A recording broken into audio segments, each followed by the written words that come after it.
Last video में हमने जो हम क्वेश्चन पेपर जो सॉल्व कर रहे थे साइंस पार्ट, उसके हमने 5 क्वेश्चंस कर लिए थे सेट ए का। अब हम नेक्स्ट 5 क्वेश्चंस करते हैं।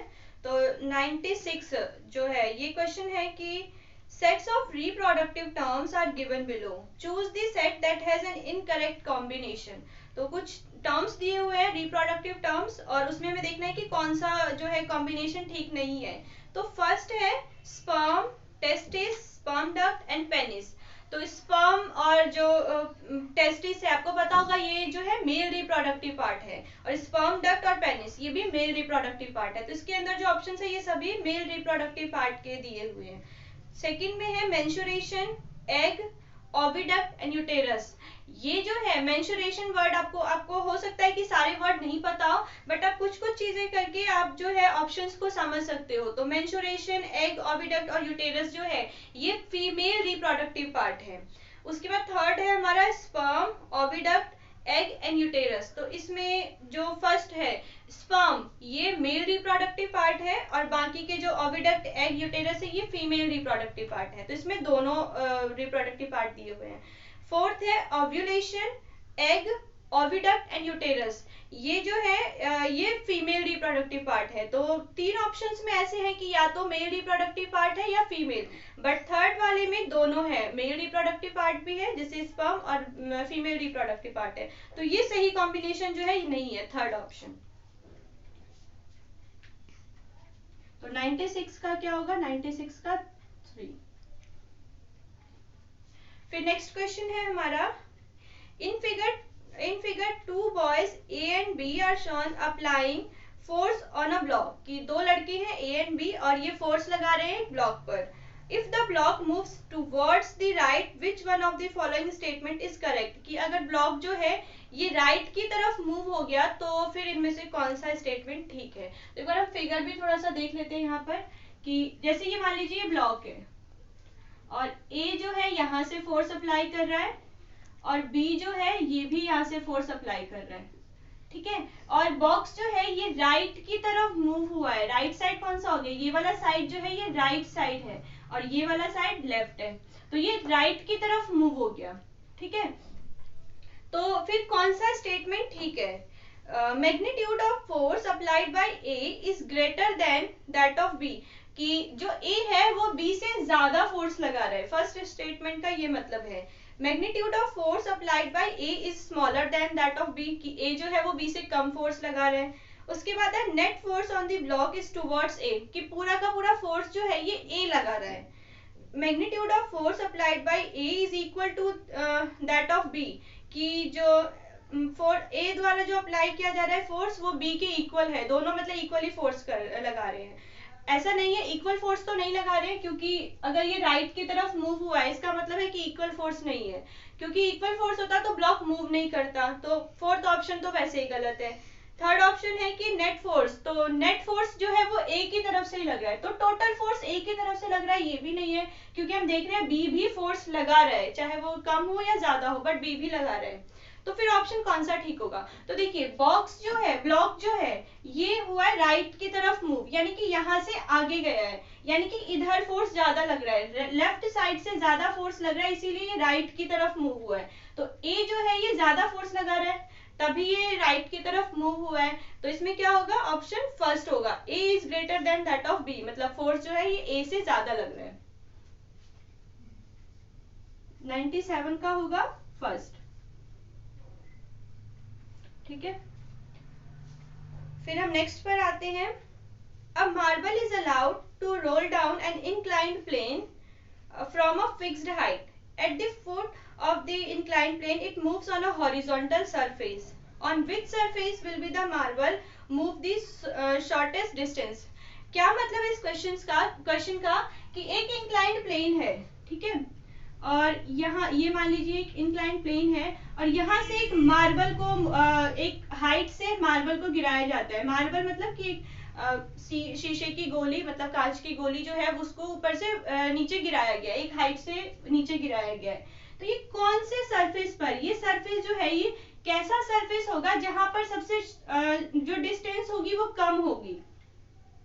कहाँ पर सबसे कम डिस्टेंस कवर होगा। तो देखो ये इसके पीछे क्या लॉजिक लगेगा कि कहाँ पर जो डिस्टेंस है वो कम होगा, जहां पर मार्बल को रोकने के लिए फोर्स ज्यादा लगेगा, क्योंकि आपको पता होगा कि हर जगह एक फोर्स काम करता है। अगर आप मूव कर पाते हो तो भी फोर्स काम कर रहा है, अगर आप रुक जाते हो तो भी फोर्स काम कर रहा है। कोई भी ऑब्जेक्ट जो है अगर वो मूविंग है या फिर रेस्ट पर है तो उसके पीछे फोर्स काम कर रहा है, ठीक है।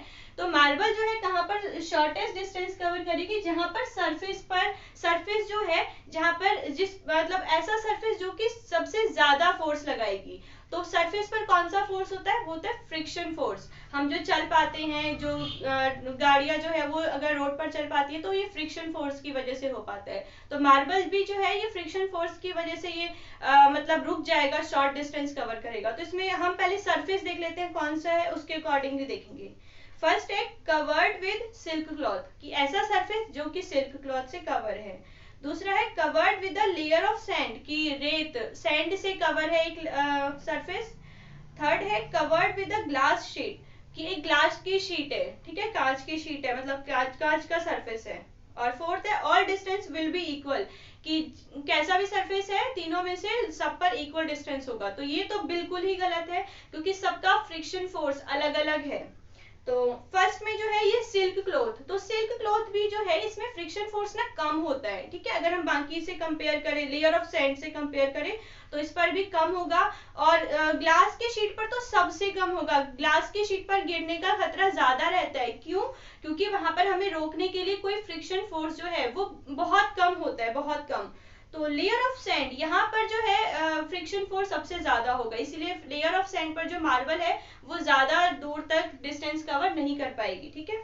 तो इसका आंसर होगा covered with the layer of sand. 98 का 2।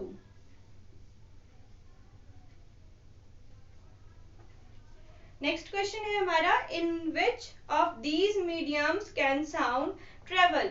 अच्छा, साउंड को ट्रेवल करने के लिए कोई ना कोई मीडियम चाहिए। साउंड जो है वो बिना मीडियम के ट्रेवल नहीं कर सकती है। वैसे भी जो मीडियम होता है उसी के पार्टिकल्स में जो डिस्टरबेंस होती है वही चीज साउंड को हम तक ला पाती है, ठीक है। तो बिना मीडियम का तो होगा ही नहीं, क्योंकि मीडियम में ही डिस्टरबेंस क्रिएट होती है, तो साउंड जो है वो हमें सुनाई दे पाता है, ठीक है। तो फर्स्ट है, इसका ऑप्शन नहीं है, इसमें ये दे रखी है would, water, air and vacuum. ये 4 मीडियम दे रखे हैं, would, water, air and vacuum.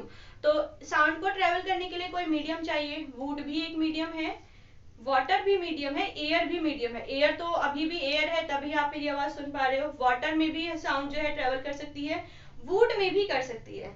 But vacuum कोई मीडियम ही नहीं है। वैक्यूम का मतलब क्या हुआ? वैक्यूम का मतलब हुआ कि मतलब ऐसी जगह जहां पर कुछ भी प्रेजेंट नहीं है, एयर भी नहीं है, खाली है वो जगह, ठीक है। इसको निर्वात बोलते हैं हिंदी में। तो इस ये ऑप्शन डी ठीक नहीं है। तो इसमें से ऑप्शन है first A and B only, कि वुड एंड वाटर।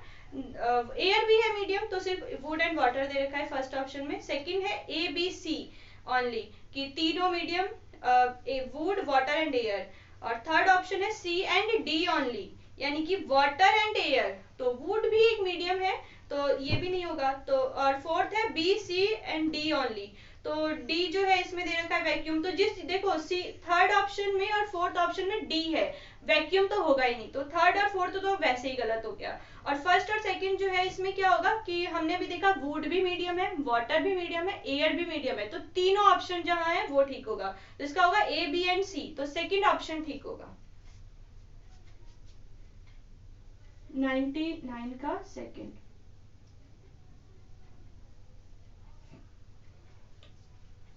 अब है 100th क्वेश्चन, जो 100th question, earthquakes can cause. Earthquake से और क्या आ सकता है, ठीक है। Tsunami, landslide, floods and lightning. तो इन चारों में से कौन सा जो है ये अर्थक्वेक से आ सकता है? तो सुनामी।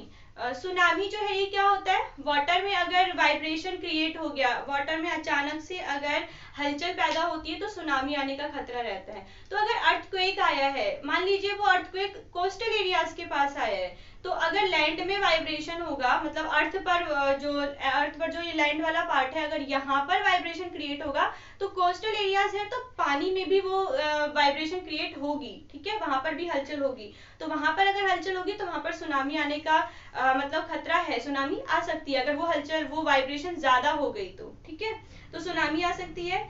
लैंडस्लाइड भी आ सकती है। कैसे आ सकती है?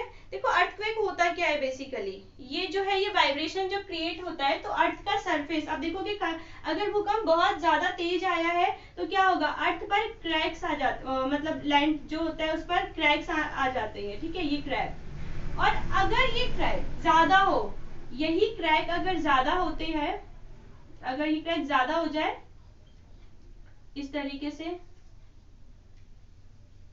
तो ये जो है ये लैंड जो है ये अलग हो गया क्रैक की वजह से, और यही लैंडस्लाइड है कि लैंड जो है ये अपने जगह से अलग हो गई है, ठीक है। लैंडस्लाइड का मीनिंग ही यही है, लैंड का स्लाइड कर जाना। तो अगर वो क्रैक ज्यादा हो गया तो लैंडस्लाइड आ सकता है। तो ये भूकंप की वजह से ये भी आ सकता है। ये होता है मतलब जहाँ पर ये पहाड़ी इलाके जो होते हैं यहाँ पर ज्यादा ये चीजें खतरा रहता है होने का, और माउंटेन से लैंड जो है वो अलग हो जाते हैं, ठीक है, तो वहां पर लैंडस्लाइड आता है।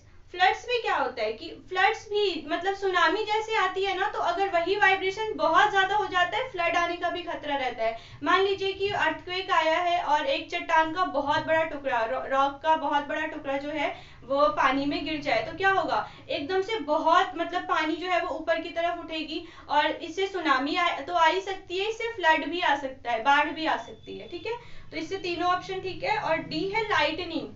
तो लाइटनिंग जो है वो एयर में मतलब एयर और वाटर की वजह से होता है, तो इसमें अर्थक्वेक का कोई रिलेशन नहीं है, ठीक है। अर्थक्वेक आया तो जरूरी नहीं कि लाइटनिंग हो, लाइटनिंग क्या होता है, बिजली का कड़कना, तो अर्थक्वेक से कोई रिलेशन नहीं है। तो इसका ऑप्शन देख लेते हैं, फर्स्ट है ए बी एंड सी। तो ठीक है, सुनामी, लैंडस्लाइड और फ्लड, तो ये तीनों आते हैं, तो ये ऑप्शन सही है। बाकी का भी देख लेते हैं, बी एंड डी। तो सिर्फ बी एंड डी नहीं होगा, सुनामी भी होगा, ठीक है। और थर्ड ऑप्शन है बी सी एंड डी। तो इसमें डी दे रखा है तो डी वाले जिसमें भी है वो तो वैसे ही गलत हो जाएगा, क्योंकि इसमें लाइटनिंग तो नहीं होती अर्थक्वेक से। तो थर्ड और फोर्थ में डी है ऑप्शन, तो ये गलत है। इसका ऑप्शन होगा फर्स्ट ठीक होगा। तो 100 का होगा 1।